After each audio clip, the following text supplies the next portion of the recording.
Hey everybody, and welcome to this episode of the Shadow Work series. This series aims to take you from a beginner to an advanced understanding of applying shadow work techniques in your daily life to resolve emotional related fixations such as anxiety, depression, chronic pain, inability to express anger, and so on. If you haven't already, I would encourage you to check out the playlist, which will pop up in a card up here. This series is unfolding in a sequential order, and I would encourage you to watch them in order if you're serious about this process. This video is perhaps maybe one of the most important ones that I could make in this entire series. In fact, all episodes are equally as important, in my opinion. But I just want to point out a couple of things that will help take your inquiry and frame it in the right mindset, at least from my view. And some critical things that have helped me notice and that I've just had to learn through trial by fire of doing this stuff myself, that hopefully I can share with you to bring a lot more ease, love, and acceptance in the process of doing inquiry into your experience and shadow work. So, if you're feeling a little bit in your head right now, it feels like you're really trying to take in all this information, I would encourage you just to take a deep breath and soften your body. Consider the following. Why would we even have an emotional contraction in the first place? What would that do for us? Let's use an example. Let's say you're in a classroom as a kid and the teacher asks a question and you go to answer the question. You're like, miss, or sir, I know the answer. And then, you say the answer and you get it wrong. And then the whole class is looking at you like, look at this clown, right? Or at least maybe that's how our nervous system interprets it. And what do? We shove that energy right down into our neck. And we're like, I'm never doing that again. I'm never answering a question from the teacher again, right? And our throat gets tight. But let's just analyze that for a second. This is an inquiry question we'll come back to in the next video where we go over powerful inquiries to take your inquiry right to the depths of emotional repression and release very deep conditioning. But what is the utility of that program?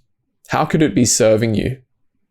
If you really ask that question and allow your intuition to answer, just as you did in the previous video where we talked about accessing your intuition, and you could ask, like, what is this doing for me?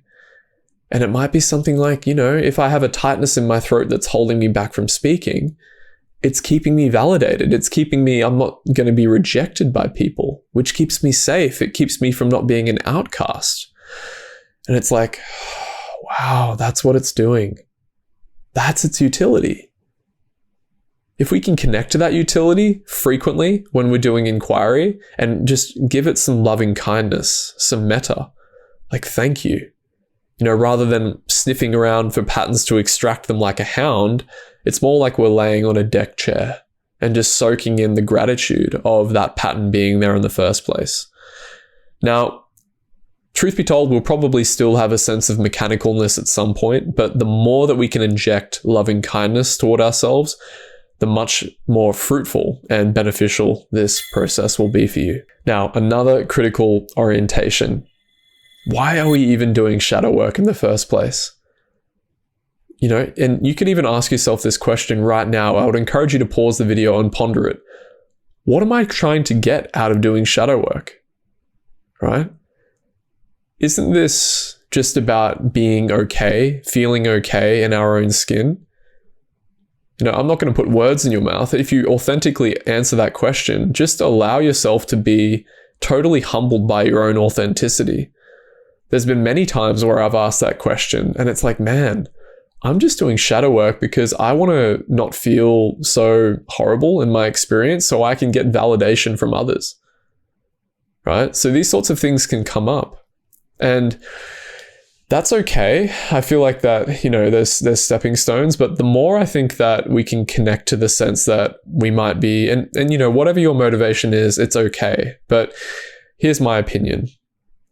Basically, like, we're doing shadow work and I do shadow work so that I can just be so fulfilled and totally okay and present in this moment and just okay with being right here, right now. There's nothing more. Just this. Just the sensation of my butt on the cushion. Just the feeling of air brushing on my skin. Just the total acceptance and beingness and contentness with being a human being, having 6 senses. I think the real utility of shadow work comes into allowing ourselves to disengage and release some of the resistance and emotional repression that is causing us to go up into our mind, to believe in our stories, where it's like we're in the body, then we're up in the head, in the body, up in the head, in the body, up in the head. But if we can ease that resistance, it can help us just to drop right into presence. So I would encourage you to consider that and maybe make a practice and trust your intuition to know what you need to do in any given moment, but maybe make a practice out of just sitting in presence from time to time without doing anything, without doing any inquiry at all. Just be, just settle in, just focus on your breath, just let thoughts pass by. Just let that tendency that wants to inquire and extract a certain emotional pattern out of your experience, or be curious about even, not extract. And then just be like, oh, okay, that's interesting. And allow yourself to be, and see if you can find total completion and fulfillment in just the feeling of your back on the ground, right? Rather than trying to fix something in your experience constantly. And I briefly touched on this before, but another critical orientation can be to ask questions occasionally. Like, let's say that we're about to do shadow work on social anxiety or anger toward our child or something, you know? What if we just asked occasionally and we don't have to take this, like constantly be doing this, but just every so often if it feels relevant and it feels like there might be a fixation there, you know, let's say we're doing inquiry on social anxiety. Just, you know, ask the question, what do I need to get rid of this social anxiety for? Right? And then you can again connect to the body and just see what's there. But sometimes just allowing yourself to feel anxious or to feel socially anxious or to feel anger, maybe it's there for good reason and maybe it doesn't need fixing. You know, and our intuition can really be our compass here. It sounds like a broken record maybe at this point. I probably said intuition, you know, take a shot every time I say intuition.